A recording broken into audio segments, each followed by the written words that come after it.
Welcome back to the Journalistic Revolution. In this segment, we are going to recap Libya because there's been some new developments there that I think we should discuss. They're all positive, so I really like that. I like hearing positive stories. This report comes from The Guardian, and it was published on the 23rd at dang near 1 o'clock in the morning. Okay. The Libyan authorities have given armed groups 2 days to vacate military bases and compounds as they seek to capitalize on the wave of people power that drove the Islamic militia from Benghazi at the weekend. Earlier in this weekend, Benghazi. Earlier this weekend at that place, a bunch of nobodies, just people, not officials, no government, no army, they just surrounded these militia camps of these terrorists who were blaming for, the embassy attacks, and they drove them out. They literally drove them away, and now the entire Libyan government is backing its people and saying, yeah, the rest of you terrorists and militias have 48 hours to get out of our country, or we're coming after you. And I like this. I like this a lot because it really does a detriment to those people who are trying to spark reasons for other nations to get involved where they shouldn't be sticking their nose in. Yeah, this goes to prove that when left alone, these countries tend to make better choices. And, pretty much fend for themselves. Yeah, I mean, and then these people did it without their government. They just was like, hey, you know what? America's going to bomb us because of these jerks. Let's get them out. And that's indicative with all the videos we showed you in the episode about Libya of, white terrorists in these areas. Syria. That was in these areas. And also when they showed up in Syria to report, they had people literally telling them, no, you're liars. We don't want to talk to you. And faking death, massive deaths. Yeah. And that's all happened in Syria. But that's Libya's neighbor. You're telling me this is not taking place there too? Like I said, we know that it was a pre-planned attack. They had been planning to do that long before those movies came out, the Innocence of Muslims. And these people came out saying in large protests, we're not mad about this movie. It's a stupid movie. We get it. We're mad that these people did that to you. They don't represent us. And nobody really reported on it. And now they're driving the very forces that we condemn, right, out of their country in droves, and their government had no choice but to back them up and say, yeah, we got to get them out of there.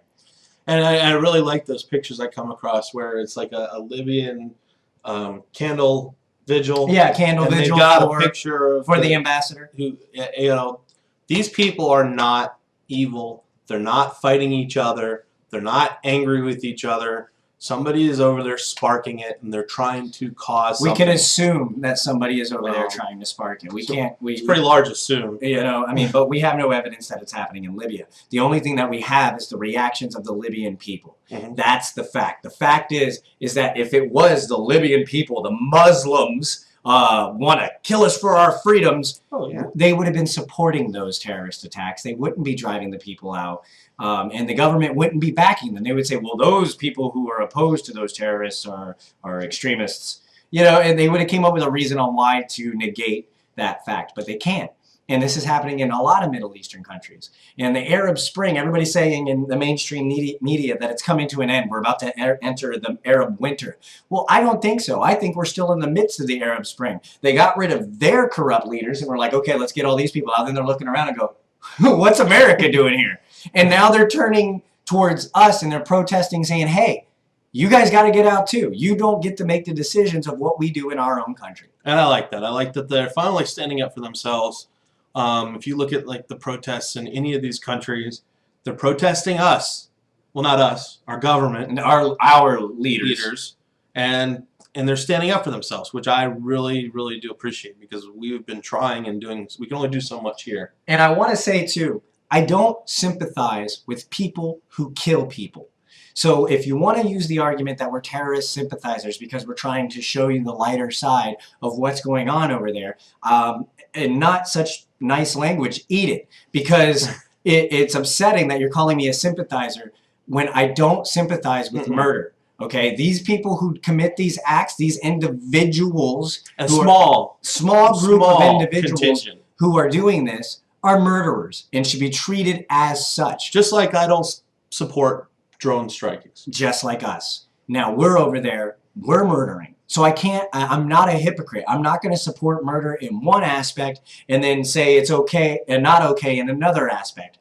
Killing is killing no matter what the reason, except in immediate self-defense.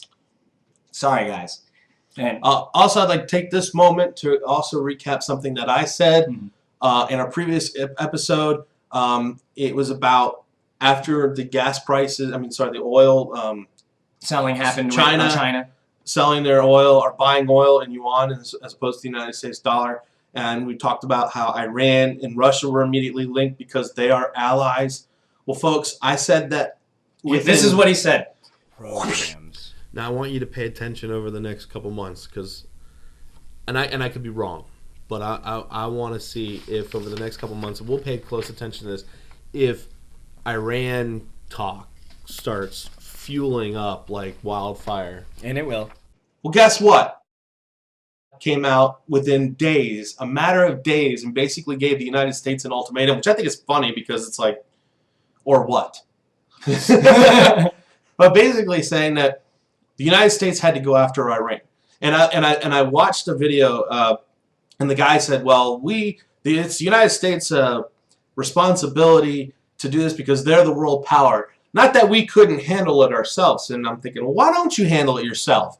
Quit dragging us into stuff that we shouldn't be involved in to begin with. But it goes to show you that it's boiling down to a commodity.